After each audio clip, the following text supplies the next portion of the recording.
Have you noticed how heartbreak can make an ordinary day feel unfamiliar? You stay awake too late, then struggle to rise. You leave simple tasks unfinished. The room becomes unsettled. Messages go unanswered. Commitments begin slipping. Even when you are busy, you are uncertain about what you are building toward. Distraction may soften one evening, but it cannot return ownership of a life that no longer feels like your own.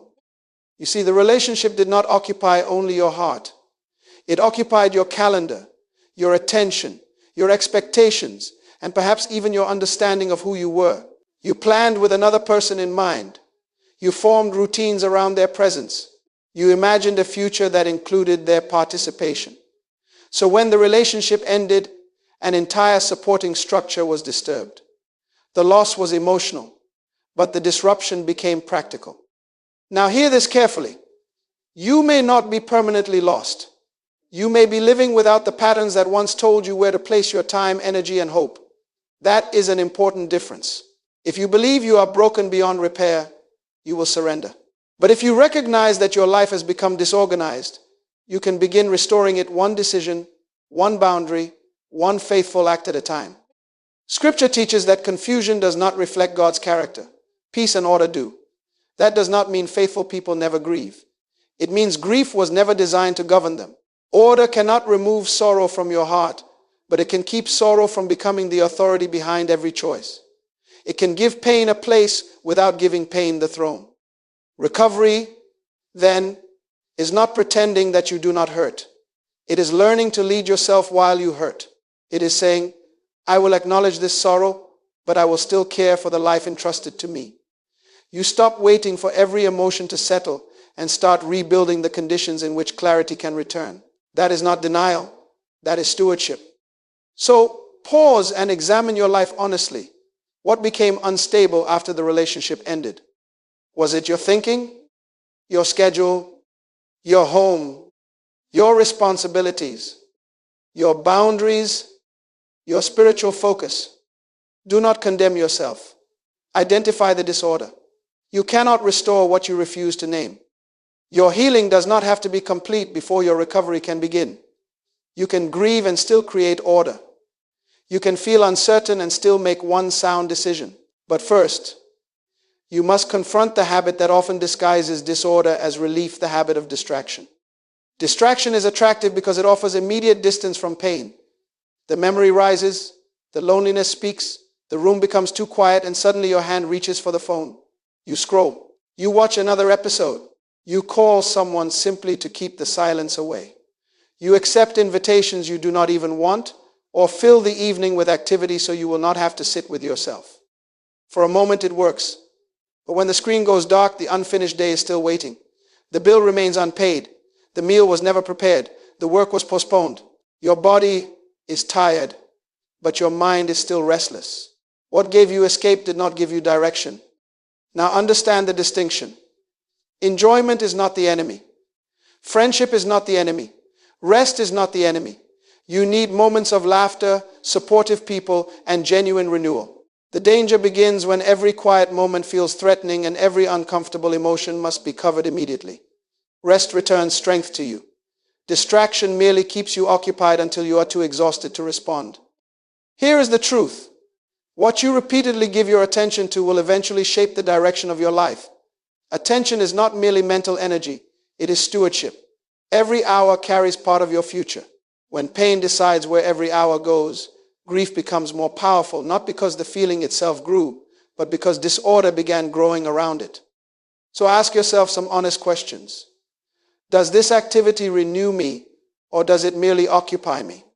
Do I return from it clearer, calmer, and more capable of facing my responsibilities? Or do I return more scattered, more anxious, and further behind? A healthy pause prepares you to re-enter life. Avoidance makes life harder to re-enter. Before you reach automatically for escape, practice a simple discipline. Pause. Name what you are feeling. Identify what you actually need. Perhaps you need sleep, not another video. Perhaps you need a trusted conversation, not endless public attention.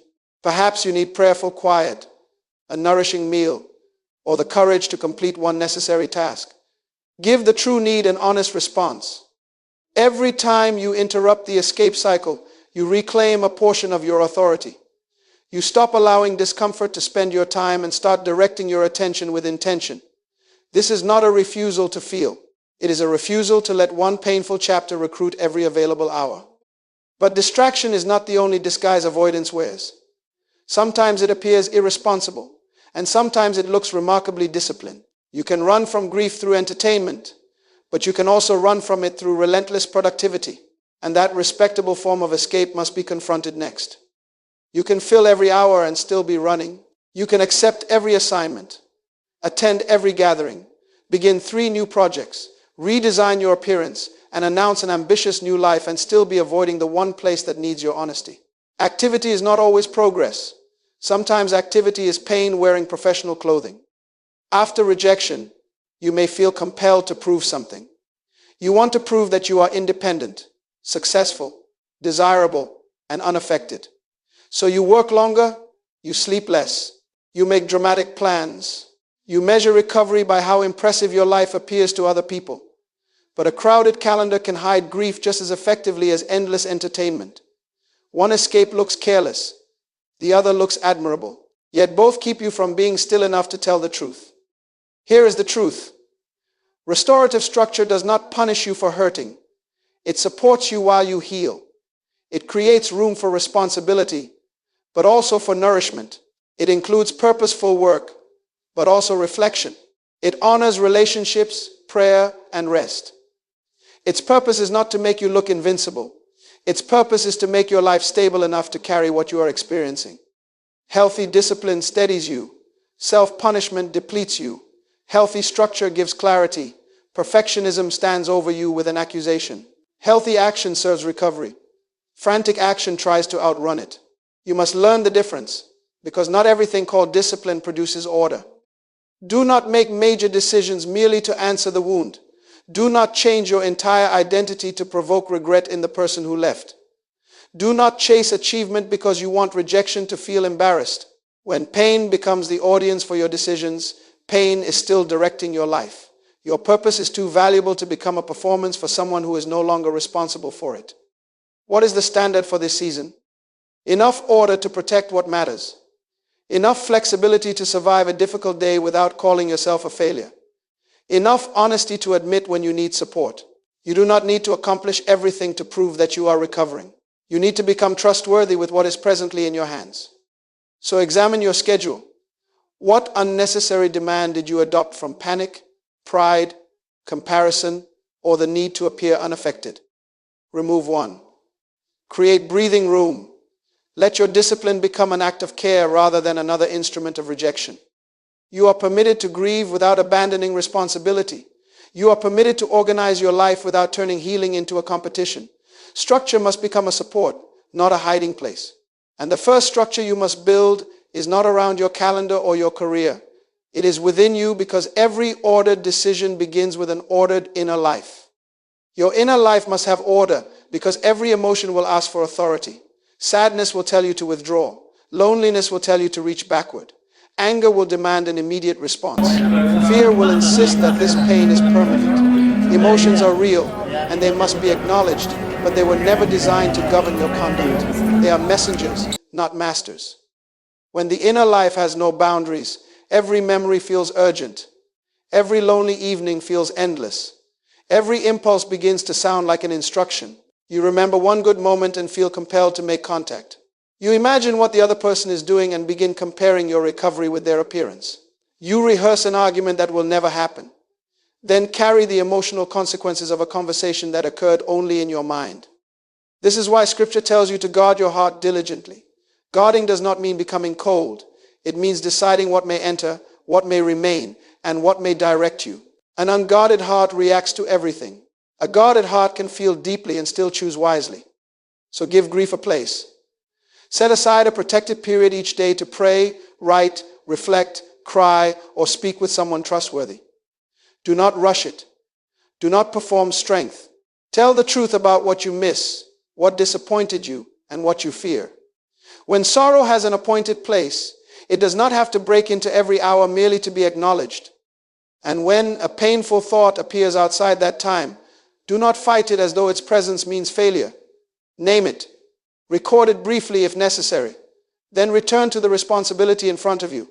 You are not pretending the thought is absent. You are deciding that its arrival will not reorganize the entire day. Set boundaries around repeated checking, imaginary conversations, rehearsed accusations, and comparison. Mental repetition can keep an ended relationship employed in your present life. Stop giving yesterday unlimited access to today. When emotion rises, ask 3 questions. What am I feeling? What is true about my responsibility today? What action would honor the person I am becoming? Then become still. Pray. Practice gratitude. Speak with precision. I am experiencing rejection is not the same as I am rejected. I feel uncertain is not the same as I have no future. Present pain is a condition. It is not your permanent identity. Emotional maturity is not the absence of sorrow. It is the capacity to carry sorrow without handing it control. As order returns within you, let it begin appearing around you, because your physical environment will either reinforce confusion or become a visible partner in your peace. Look around the space where you live. Perhaps the chair is holding clothes that were never folded. Dishes have remained longer than they should. Papers are scattered. Gifts, photographs, or personal belongings keep pulling your attention back to the relationship. Every unfinished chore seems to whisper the same message. Ordinary life has been suspended. Your environment may not be the cause of your sorrow, but it can become a constant reminder of disorder. A displaced object asks for a decision. An unfinished task asks for attention. A room filled with unresolved signals makes rest difficult because your eyes keep reporting that something remains undone. But do not turn this into another impossible standard. The goal is not a flawless home. The goal is to create one visible area where confusion no longer has authority. Do not attempt an emotional renovation of your entire life in one night. Choose one surface, one corner, or one room. Make it small enough to finish, and then finish it completely. Use 4 decisions. First, discard what is clearly waste. Second, return misplaced objects to where they belong. Third, place emotionally charged items into a container until you can evaluate them with clarity. Fourth, restore essential things to places where tomorrow's life can reach them easily. Be especially careful with reminders of the relationship. Do not keep everything on display merely because it has always been there. But do not destroy everything in anger merely because you are hurting today. Distance is sometimes wiser than destruction. Put the photographs, letters, and gifts away for now. You are not denying the past. You are refusing to let the past dominate the room in which your future must develop. Then prepare the environment to serve you. Set out clean clothing, clear a usable place to work, prepare water or simple food, charge the devices you need.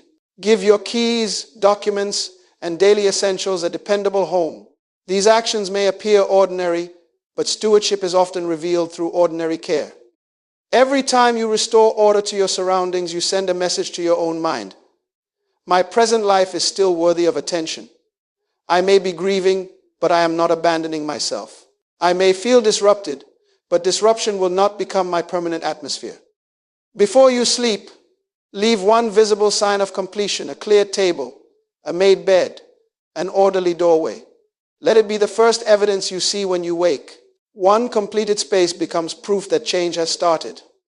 And once your surroundings no longer demand constant rescue, you can turn to the environment you enter every morning and spend every day your time. A restored room can support your recovery, but a restored rhythm will begin carrying it forward.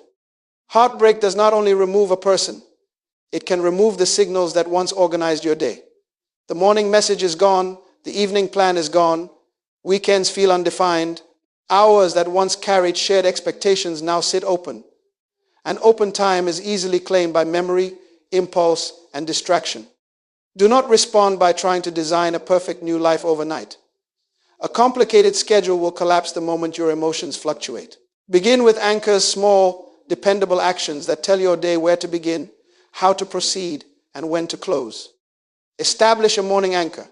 Rise within a reasonable window. Do not give the first moments of consciousness to your former partner, old messages, or social media. Before the world enters your mind, attend to your spirit and body. Pray, drink water, wash, breathe. Then identify what truly matters today. The first direction of the morning often becomes the governing direction of the day. Establish a daytime anchor. Determine when your energy is strongest and give that period to your most consequential responsibility. Do not donate your clearest hour to your phone and offer your purpose whatever attention remains. Eat. Move your body. Use simple routines for ordinary decisions so your strength is preserved for what requires judgment, courage, and focus. Then establish an evening anchor. Close what can be closed. Write down what must continue tomorrow. Prepare your clothing and essential items. Reduce the noise that keeps your mind activated. Give the day a deliberate ending so your body is not lying down while your attention is still running. Use a 3-part plan each day. 1 responsibility that protects stability, 1 action that supports recovery, and 1 action that develops your future.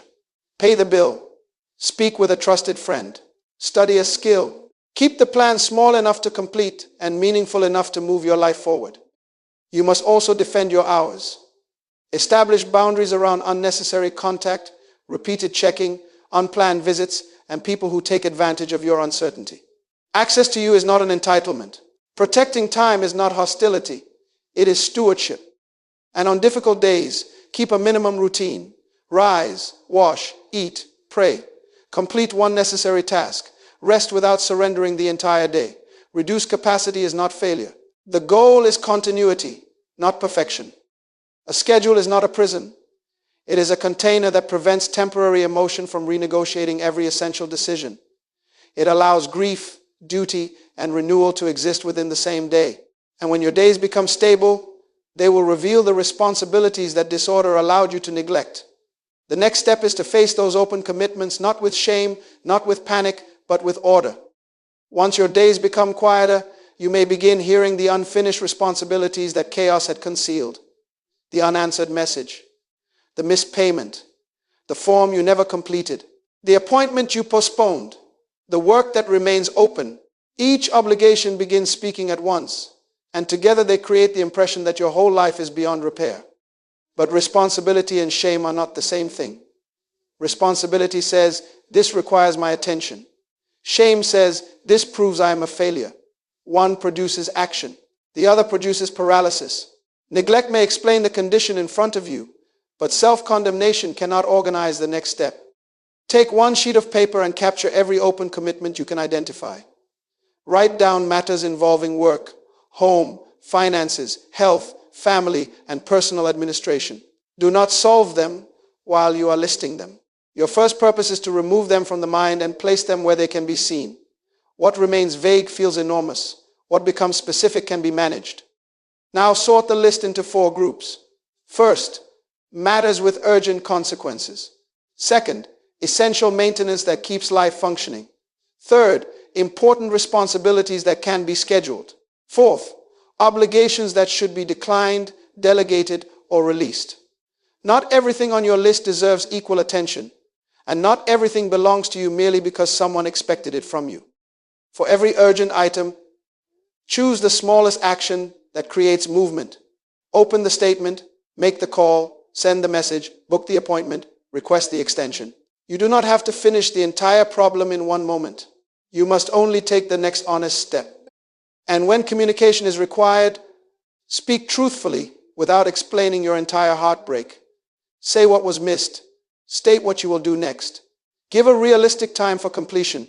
Mature responsibility does not hide, exaggerate, or make promises that emotion cannot sustain.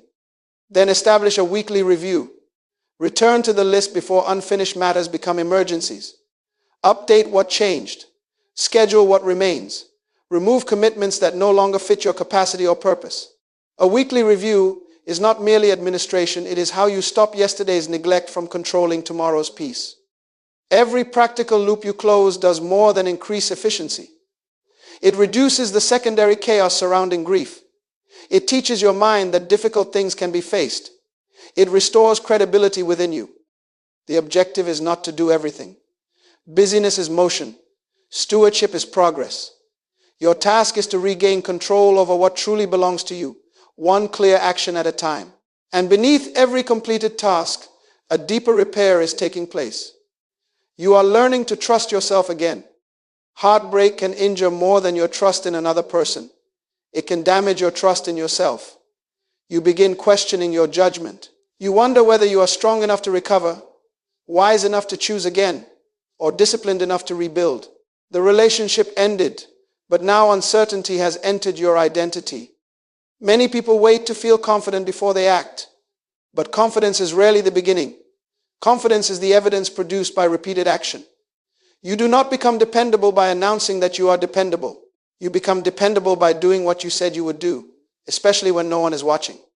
So begin with small promises, not impressive promises, not dramatic promises. Choose commitments modest enough to keep and meaningful enough to matter. Make the bed, take a short walk, complete one focused period of work, prepare one nourishing meal. Keep the contact boundary you established. Pray at the time you selected. Go to bed when you planned. These actions may appear ordinary, but every kept promise sends evidence to your mind. I can rely on myself. Every act of follow-through strengthens your internal credibility. Every disciplined choice replaces a little uncertainty with proof. Be careful with oversized commitments. Pain may tempt you to promise a complete transformation by tomorrow. Then, when your emotional energy falls, you abandon the plan and experience another disappointment, this time from yourself. Large promises broken repeatedly weaken trust. Small promises kept consistently create a new pattern. At the end of each day, record what you kept. This is not a performance report. It is not a reason to compare yourself with anyone else. It is a record of quiet evidence for the days when your feelings insist that nothing is changing. Your emotions may forget your progress. Your record will remind you. And when you miss a commitment, return immediately. Do not turn one missed walk, one late morning, or one difficult evening into a declaration that you have failed. A missed action is information. Repeated surrender becomes a pattern.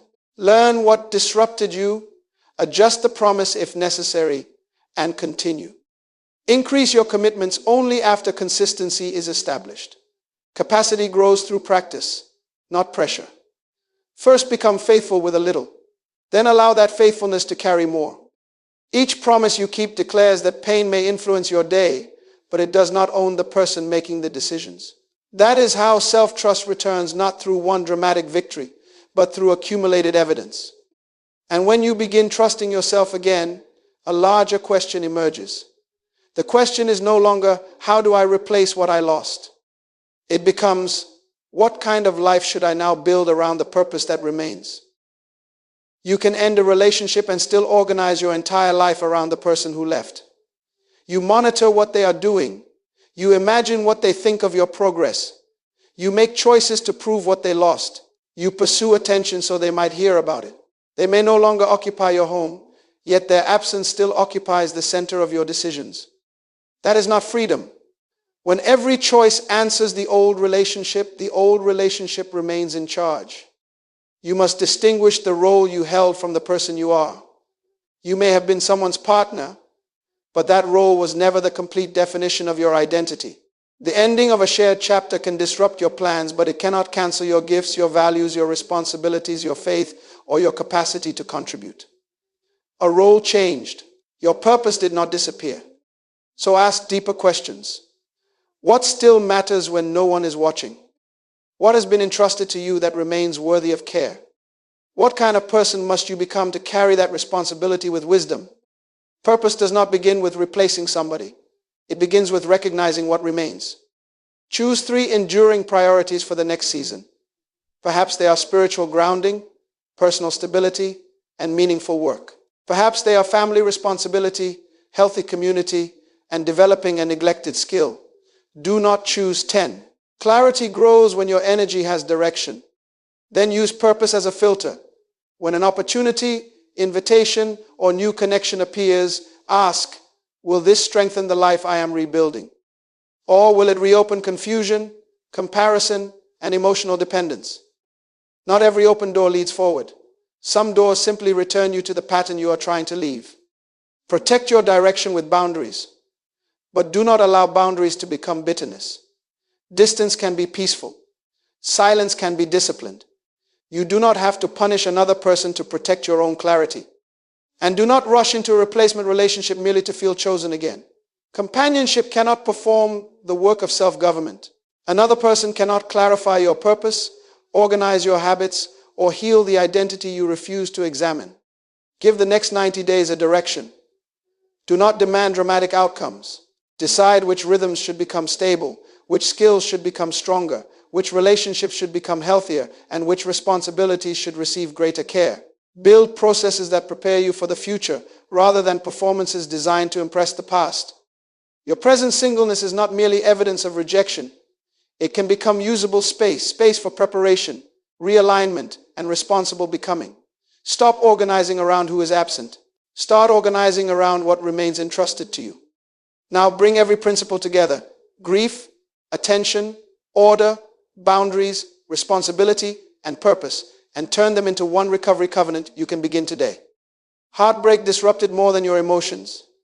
It disturbed your routines, captured your attention, altered your environment, interrupted your commitments, and challenged your identity. That is why recovery cannot depend on emotion alone. You must grieve honestly, but you must also rebuild deliberately. Distraction can occupy you, but it cannot direct you. Overwork can suppress pain, but it cannot restore you. Compassionate structure does something different. It gives sorrow room to speak without giving sorrow the power to rule. So make this covenant with yourself. I will acknowledge what hurts. I will care for what remains entrusted to me. I will keep small promises. I will protect my attention. I will organize my life around purpose rather than absence. Say it, write it. Return to it when emotion tries to renegotiate your direction. Then give your first 7 days a simple sequence.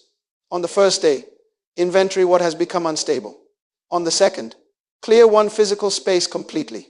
On the third, establish morning and evening anchors. On the fourth, sort your open responsibilities and take one urgent action. On the fifth, protect one boundary around contact, comparison, or distraction. On the sixth, keep one meaningful promise to yourself. On the seventh, review what changed and prepare to repeat what brought clarity.